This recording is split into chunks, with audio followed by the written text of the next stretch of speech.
the real, raw, honest conversations about parenting teenagers in today's world. No filters, no sugarcoating, just truth, compassion, and practical insight from experts, educators, and parents who are right in the trenches alongside you. This podcast is where parents come to hear the conversations they didn't even know they needed. My mission is simple: to help you feel supported, informed, and empowered so you can build the connection with your teen that you truly want. If you want to go deeper into this work with me, stay until the end, and I will share how you can connect with me. From my heart to yours, thank you for being here, for doing the hard work of parenting, and for choosing to grow right alongside your teen. Welcome to another episode of Parenting Teens, Advice Redefined for Today's World, where we have the real and very raw and honest conversations on all things teens, whether it's neurodivergent, mental health challenges. We are here to talk about it, expose it, and give you strategies to help you through it. You are not alone. And today is an exciting episode for me because for those of you who haven't followed or know this yet, I am collaborating in an anthology, Daring to Belong, and it is the courage stories of autism. And I am so honored to have one of the collaborators here who also wrote a chapter in the book. And today's conversation shines a light on a perspective that rarely gets talked about in the autism journey, and that is the role of grandparents. And I get goosebumps even thinking about this because of the role of grandparents in a grandchild's life, period. And this just adds another amazing layer to it. My guest is an educator with more than 4 decades of experience and nearly 20 years coaching neurodivergent families. Through her work, she has helped grandparents move from confusion and fear to becoming powerful allies in their grandchildren's lives. In her chapter, in the stories of autism, courage, and connection, she explores what happens when a grandparent shifts from "there's no such thing in my day" to becoming one of the most important supports in a neurodivergent child's life. Today, we're talking about the emotional journey grandparents go through, the misunderstandings that can quietly fracture families, and how awareness, acceptance, and action can transform not just one relationship, but the entire family system. I want you to hear this. Sometimes the greatest act of love in a family is being willing to rethink everything you knew. Today, I welcome Jean Ramsey. Welcome to the show, Jean. Oh, it is my very great honor to be here, Cheryl. Thank you very much for inviting me. So I always start with, Jean, what are you doing? What's the point? What are you up to? And why are you doing it? My husband asks me this nearly every day. I am doing this because I think the neurodivergent community have been dealt a very, very bad hand. And I want to do all I can to get the neurotypical world to see that we're not broken. We don't need to be fixed, but we do need to be accommodated and understood. And I've come to this through my work with young people in the school that I taught at for over 30 years. And they invited me back to work as a coach once I retired. And I'm thinking of one girl in particular who I worked with when she was in year 8. I helped her with her anxiety. And when she was in year 8, I didn't understand about neurodiversity the way that I do now. Mm-hmm. And then she came back into my life when she was in the 6th form doing her A-levels. And like so many girls who mask, the wheels came off the wagon in the 6th form doing her A-levels. The pressure was just too much. She had suicidal ideation. She'd had counseling, but that didn't work. As she said to me, "Oh, they just put their head to one side and say, 'Have you thought about having a hot bath?'" And she remembered me as soon as she walked in. She said, "Oh, it is you, Mrs. Ramsey." And it's you.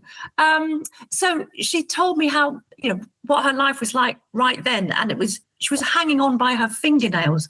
But the beacon of light in her life was her grandma. From when she was a little girl, grandma knew there was something different. We'll call her Frances, about Frances.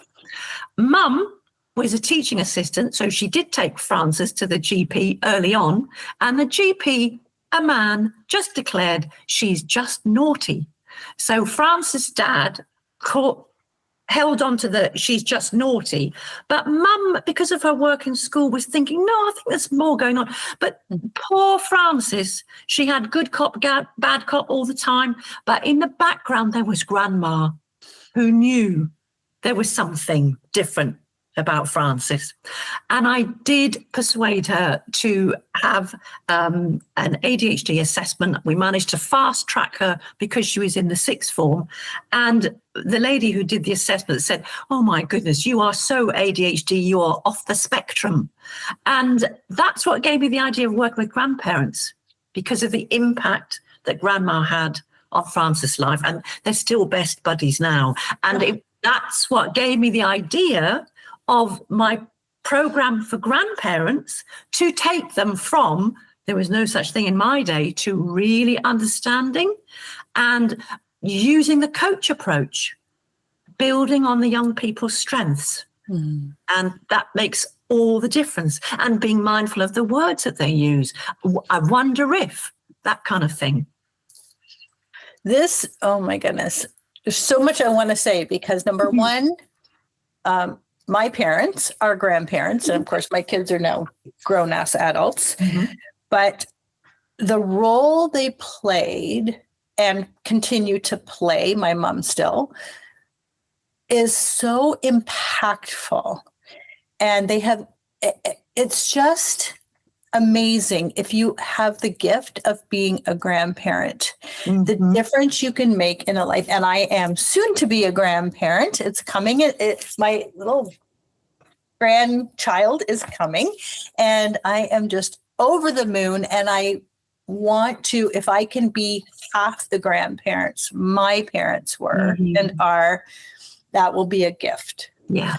And then we add this layer of, well, now my grandchild is not what I painted the picture to be. And I want to say this because I think this deserves recognition. I was connected to a grandparent of, she still is a grandparent of a grandchild who is autistic, and he's now 16, I think. And her name is Diane, and I won't mention anything else except that I don't think in the time that I had a relationship with her, I watched what kind of grandma she was. And I'm sure I didn't meet her until her grandson was probably 10. So I didn't see the first 10 years of her learning and growing.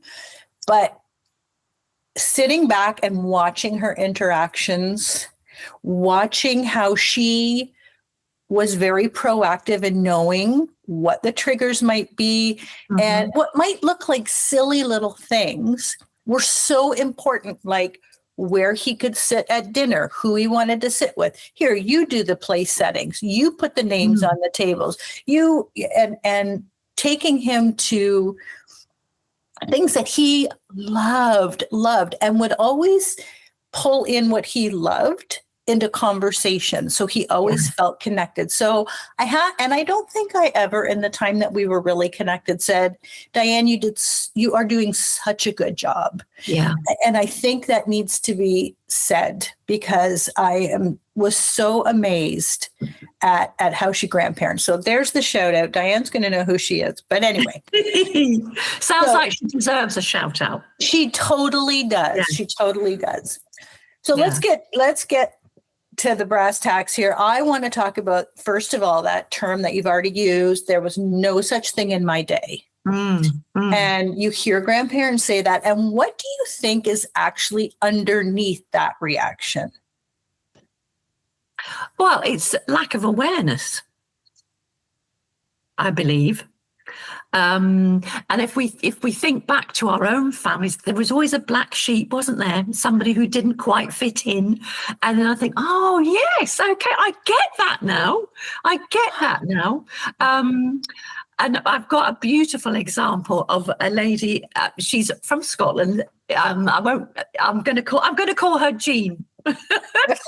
And she came to me through my Facebook group, and she said, "Oh, I think it's all a load of mumbo jumbo, Jean. I think it's mumbo jumbo." And her daughter is very ADHD, and I think her grandson is autistic and ADHD. But after our first meeting, she said, "Well, I had no idea it was so nuanced." And I just thought that was so beautiful. Yeah. And working with my program, she has improved the relationship with her daughter, because Jean is very organized and very tidy.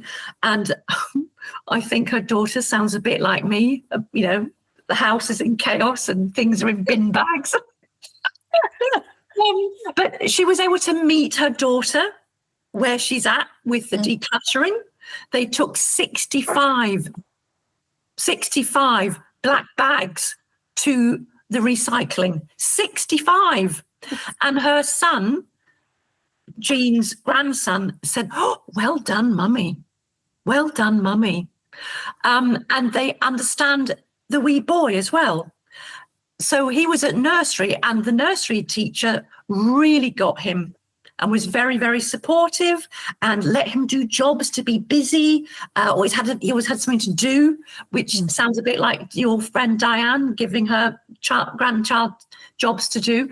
Yeah. So nursery really got him. Then when he transitioned to the primary school teacher was very dismissive of, she was only the nursery school teacher. Oh God, I hate that kind of unprofessionalism. Oh, God. So she didn't take it on board. And the wee boy, he regressed a bit in his behavior. But we had a meeting just last night. So I keep in touch with my people. Once you're in my gang, there's no escape. We call it the circle of love. And Jean was just saying that the primary school teacher has had to apologize and say, "I should have listened to you." And he is now being put forward to have an assessment. And she said just the other day, he was on the floor with the head teacher working with slime and just having the nicest time. And now he doesn't have to line up with the rest of the class. He's allowed to go straight in, and he's got busy work ready for him. And he loves to go to Jean's for a sleepover. And she said, "Do you know what? Now he likes just to go in the cupboard under the stairs in the dark." But it's because of that lack of stimulation. He's self-regulating. And she said, and I'm thinking, what will the neighbours say? I've put him in the cupboard under the stairs. I said, "Shona, oh, there's some Jean. What other people think of you is none of your business. If that's what works for you or your wee man to go in the cupboard under the stairs, well, that's what works for him." And then somebody else said, "I used to do that when I was little." So it's a thing, isn't it? Cut out all the overstimulation and let him regulate. So Jean has moved from mumbo jumbo to, it's so nuanced and so important to get it right. Yes. I love that. And I'd love to go back to, you know, and even when I said I was introducing you, is how we paint this picture of what we expect, what we think the life is going to look like. Yeah. And I don't think it's talked enough about, because it almost feels like misplaced shame. But the grief, I mean, parents go through a grieving process, but grandparents, I think, probably go through a grieving process with this. Definitely. Why is it acknowledging that grief? Why is that important for the whole family, especially the kid? Why is that important? Well, because we have to work through it. We have to go from awareness to acceptance. This is the grandchild I have. This is not the grandchild I imagined. This is not the grandchild who likes to, do pointillism, which I like to do, but he would far rather run around the garden outside. This is not the grandchild I can boast about when I go to my bridge club or whatever. And I think that's all about the grandparent, isn't it? That's their baggage. Yes. Baggage. But we need to acknowledge that baggage and work it through. And then, and you have to be so careful with your body language. No eye rolling, no tutting. Oh my God. Because those young people will pick it up because they're so hypersensitive. Yes. You've got to watch that facial expression and, just hug them and love, if that's okay with them. Yeah. And that's another thing. Yeah. Are they okay with being hugged, or does that make them stiffen? Do you have to show your affection in a different way? Yeah. And if you need a hug, Grandma, go get one from somebody else. Yeah. Yeah, exactly. Yeah. Are you hugging them because you need the hug, or are you hugging because they need the hug? Yeah. Yeah. So we're brand new grandparent. We're not so brand new now. Esme is 7 months old, and she doesn't live very far away. And I've made it very clear that I'm there to help, but only when you want me. And my daughter said, "Oh, Mum, could you come one day a week?" I said, "Of course I can come one day a week." But it's good to have those boundaries, and I don't want you and Granddad to be, regular childcare. You're there for emergencies only. I thought, oh, that's really sweet. But Emma, our younger daughter, she's the one that got the ball rolling.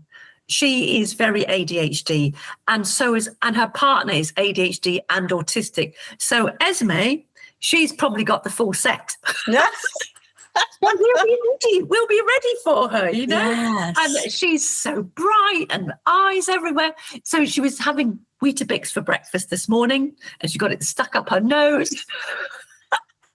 I think that's the best thing to do with Weetabix. I hate it.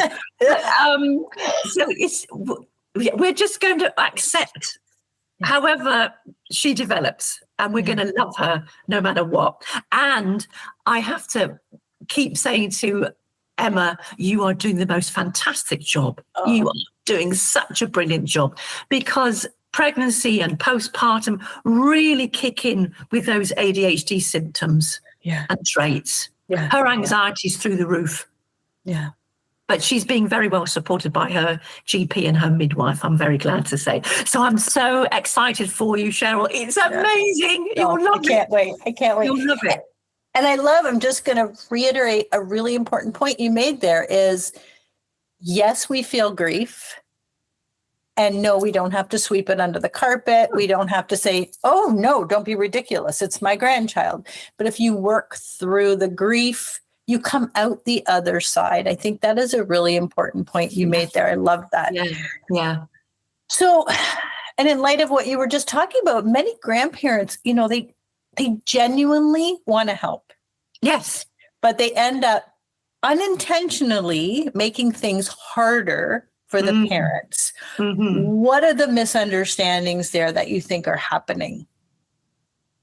Oh, I think the not so helpful grandparents, they're looking through their own glasses, aren't they? Their own lenses, like this house is chaotic. We should be dealing with this. I don't care about that. I'm very aware that Esme was an IVF baby. My daughter's an A&E nurse, had lots of miscarriages, but I think it was the stress of the job that she does. So Esme is probably going to be our only grandchild and their only child. So I want her just to enjoy every moment, because they grow so quickly. We're rolling over now and sitting up by ourselves and reaching out to touch the dog. I think I haven't answered your question now. Just the misunderstandings, I think, like as a parent with grandparent with good intentions. Yeah. But they really end up screwing things up. Yeah. Why? What is it they're doing that they need to not do? Well, they might be reverting back to being a bit directive as a parent. They can see the chaos and let's try and sort this out. Whereas we should be moving on to being supportive and championing our children. Yeah. Just keep telling them they're doing a fabulous job. You are awesome parent. And I say that every time. And this weekend is going to be a big trial because Emma is going off to a hen party and Daddy's going to be in charge. So she's been expressing milk to so that he can supply the goods. And I want to say to him, I think I might send him a little text message, wishing you all the best. But I'm here if you need me. Yes. So he's not all by himself. But I don't want to say that in front of Emma because that would be undermining. Yeah. Well, and it I think then your son-in-law really, you have that connection. You're extending that. It's not just because of my daughter. I have this respect and admiration for you. Oh, he's a brilliant daddy. I love that. Yeah. Esme had to be a C-section baby because the placenta was right over the birth canal, which was not ideal. And because Emma's in the business, when she was being given the pain blocker, she knew that they'd given her too much. And she said, I can't feel my arms. So, and when I did my National Childbirth Trust classes, when my children were on the way, I remember being told, try and avoid an epidural at all costs because the byproducts go into the baby and they're quite sleepy and floppy. So poor Esme was in the special care baby unit for 2 weeks, all wired up. It was horrible. And because of James's autism, all the pinging and the beeping and the people, it was really quite a lot for him. So they decided to do shifts. So Emma would do the night shift and I would take James back to their house. And we got to know each other really well, just hanging out on the sofa. And the more I got to know him, I thought, oh, you are such a keeper, James. Oh, good thing. And they get each other. That's why they're such a good team. If he's peopled out, Emma's quite happy for him to go upstairs and just read a book or whatever. Yeah. And then he's self-regulating. He'll come and take Esme so that Emma can go and have some time. It's beautiful, isn't it? Yeah. So in your chapter, you said autism is just a different operating system. How does that simple reframe shift how people can interact with anyone with autism? I think the key thing is that there's not a choice. It's how the wiring is, Yes. People aren't deliberately doing this. Yeah. So you really need to bear that in mind. This is, and I was taught a question, is it naughty or is it neurological? If it's neurological, there's no choice. Yes. Good, isn't it? Well, it leads right into my chapter that says if they could, they would. Yeah. But they can't. Yeah. My gosh, we're just so aligned here. Yeah. So I want to ask this because parents of neurodivergent kids, period, often say that navigating the whole family reaction, family gatherings can be as exhausting as school systems or even more exhausting. And I mean, I think back to some of the kids that I used to work with and the parents would be like, yeah, we're not doing Christmas with my family this year. Now we're not because of that sort of thing. What do you wish grandparents could understand or even relatives could understand about what parents are carrying when these expectations came up? Yeah. Well, how funny that you should ask that question, because in December, I did a whole series of YouTube videos on how to prepare your child for the holidays. Ooh. And I did articles that linked to each video in LinkedIn, and I got such a really good response from people saying, "Oh, thank goodness, somebody who understands." And it's all about the preparation. Like your friend giving her grandchild a job to do, and working with the young person and saying, being very precise about what will happen and who will be there, maybe getting the family photo album out and saying, you're going to meet this granddad, or this uncle, and these are their children, and having a safe place for them, and giving you a code word, something to say, I'm all peopled out now, Mum. They could go and sit in the car if they want, or bring a safety kit with them, something that makes them feel safe. But say that to whoever's going to be the host and hostess. Will it be okay if my child goes away somewhere to self-regulate, and then he can come back and it'll all be okay, or as okay as we can make it? And we don't need the commentary at the dinner table when this happens. The eye roll. Listen, I'm telling you, and I hate to say this, but my mom thinks she has this superpower where she can roll her eyes and nobody sees it. Mom, spoiler alert, we all see it. And I'm not in this situation, but I can imagine sitting there as a parent. Yeah. And all the preparation and all the emotional, fortitude you have to put into place just to go to Thanksgiving. Yeah. And get everything set up, and grandma and grandpa are on side. Whatever's going to happen is going to happen. And this is how we're going to manage it. And then you have Aunt Doris at the end of the table, who hasn't got any children of her own. Yeah. Rolling her eyes and oh my God, I can't believe it. He's just pushing your bow. He knows how to work you. Those comments. Please, for the love of God, everybody, please stop making those comments. Yeah. They're so hurtful. Are so hurtful. And to the young person as well, because they're not stupid. Yes. And they pick it up. Yes, 100%. So we talked about they could if they would, or they can't. So naughty, or I'm sorry. Is it naughty or is it neurological? Thank you. Yeah. Can you give us an example of what that might look like? Okay. So this is, I learned, is it naughty or is it neurological, from Elaine Taylor Klaus and this fantastic book. Okay. We'll put that in the show notes. Yeah. And of course, she says raising complex kids. So they don't use too many labels, and complex covers a lot of kids, doesn't it? Sure does. Yeah. All of them, actually. Yeah. Grown-ups as well. So that's where I got that from. And they gave an example. So you've taught your child that they hang up their towel when they've had their shower. And usually they hang up their towel, and you've taught them the pattern and they know what to do. And then on one particular, it's just dumped on the floor. And instead of saying, why didn't you just hang your towel up? Because that would be naughty, wouldn't it? They've just done it on purpose. But you pick up the towel and you hang it up and you say to the child, I know you know to do this usually, but I'm guessing that maybe today you're thinking about that maths test. Yeah? Ooh. There's something else going on.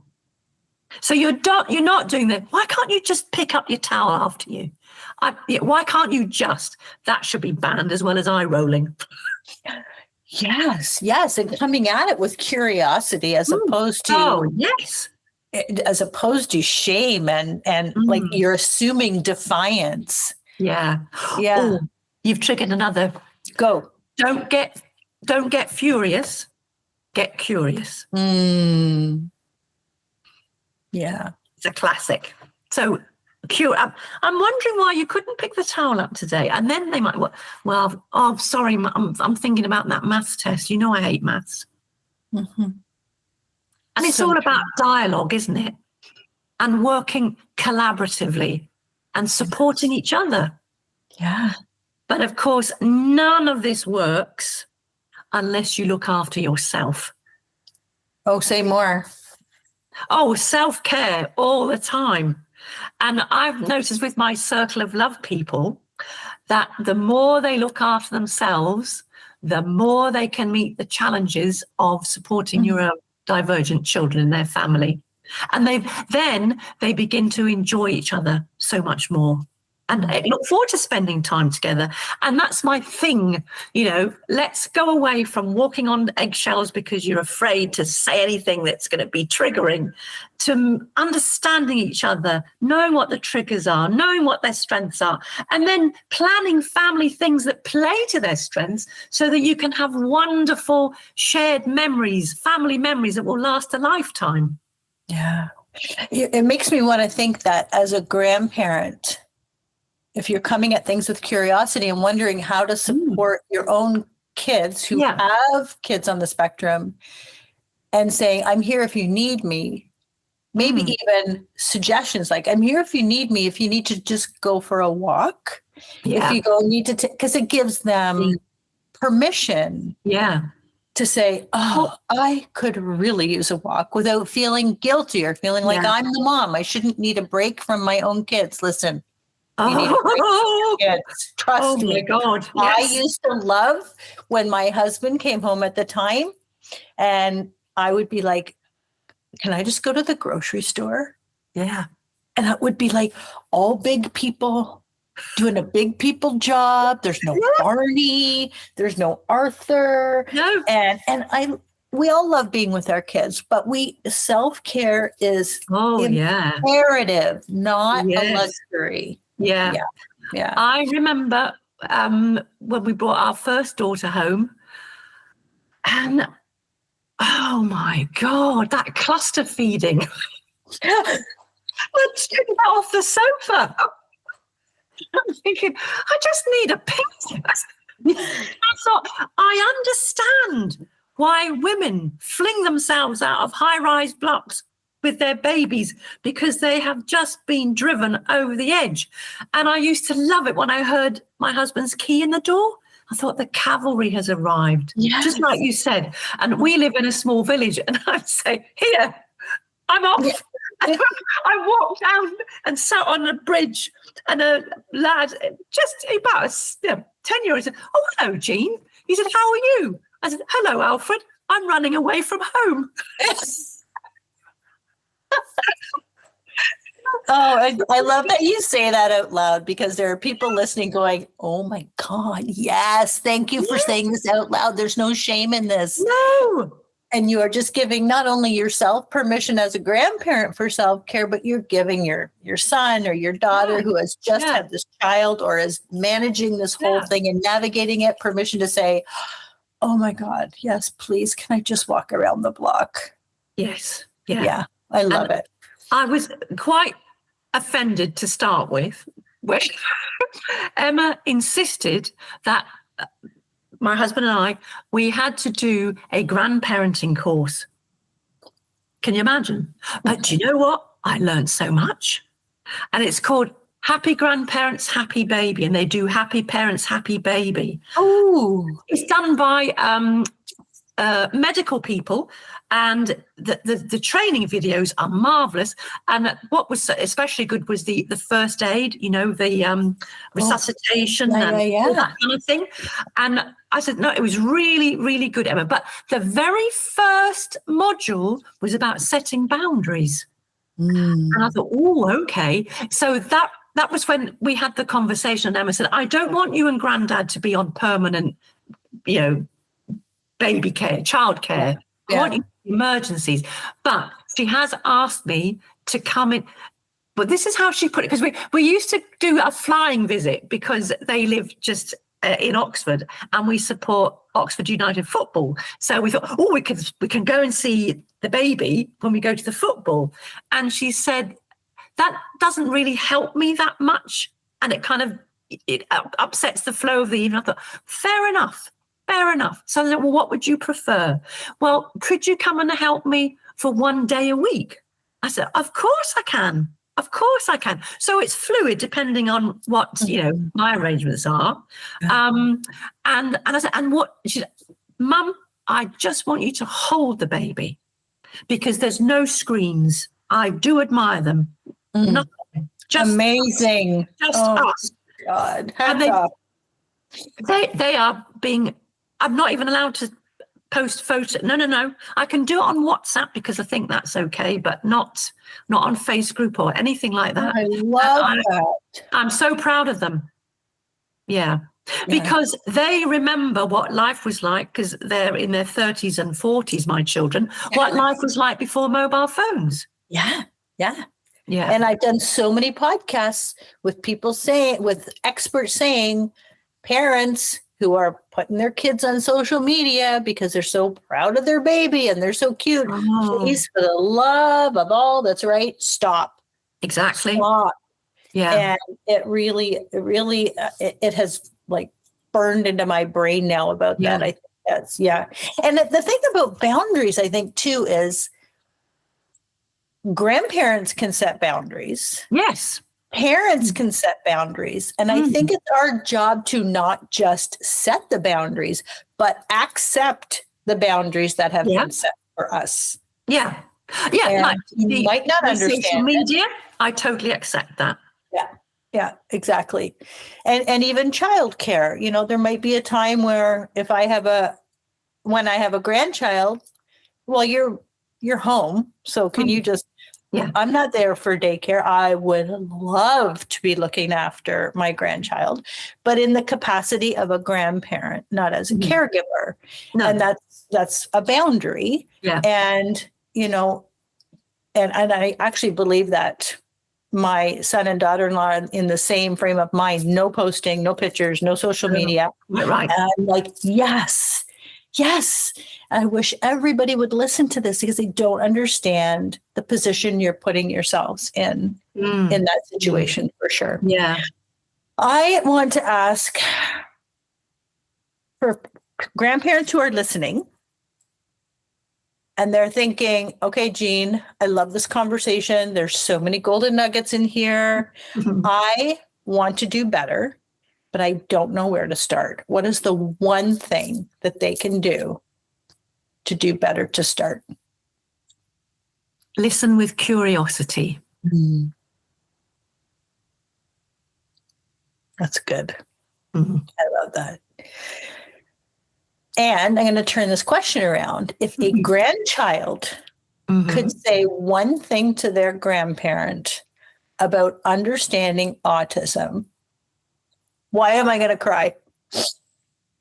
What do you think they would want them to know? Can you love me the way I am? Oh my God. I knew you were going to say something like that. That's so good. Yeah. I can't even ask anything else because I think you really wrapped it up. Yeah. Jean Ramsey, I am so impressed with you. I'm so honored to have this conversation. And I'm honored to be part of that collaboration with Daring to Belong. And now I know why. Because people like you who just care so deeply and work from that care, there's just nothing like it. You're so important. You're so vital. These stories need to be told. And I'm just honored to have this conversation with you. Thank you for joining us today. It's been my absolute pleasure. And I've learned from you too, that lovely question after me, who's my child's next safe person? I've been sharing that with my circle of love and they love it too. Oh, I love that. Thank you. And thank you for listening to Parenting Teens Advice Redefined. Autism Awareness Day is April 2nd. And I'm telling you, we are launching the book, Daring to Belong, Stories of Courage. And I am going to put the links everywhere when it comes out. Please think about getting this book, maybe even getting more than one copy and passing it on to those who need these stories, to grandparents, to parents, to teachers, to the kids. It's belonging. It's not just autism awareness. It's autism acceptance. Yeah.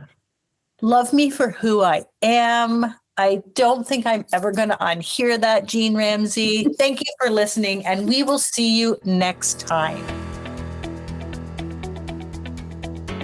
before you go, I really want you to know something. I'm not just a podcaster. I'm a speaker, a published author, and the founder of Insight to Impact. I'm an educational strategist and family advocate with over 25 years of experience helping families and schools support teenagers from diagnosis to IEPs to interpreting assessments to high school transitions and beyond. This podcast, Parenting Teens Advice Redefined for Today's World, is part of my mission to help parents understand schools, support their teens, and feel heard and seen at the table. If today's episode helped you, please subscribe or follow the show, share it with another parent, and leave a review. It truly helps families find the support, and I'm very grateful when you do these things. And if your teen is struggling in school, navigating a new diagnosis, or you need help preparing support at school, you can work with me directly through educational consulting or my 90-day advocacy program. Just visit CherylPankers.com to learn more and to book a complimentary consultation to see if I can help. I know parenting is frickin' hard, but if you're listening to podcasts, if you're reading the books, if you're looking for answers, you are not failing because you're still trying. You do not have to figure this out alone. I got you, and we'll see you next week.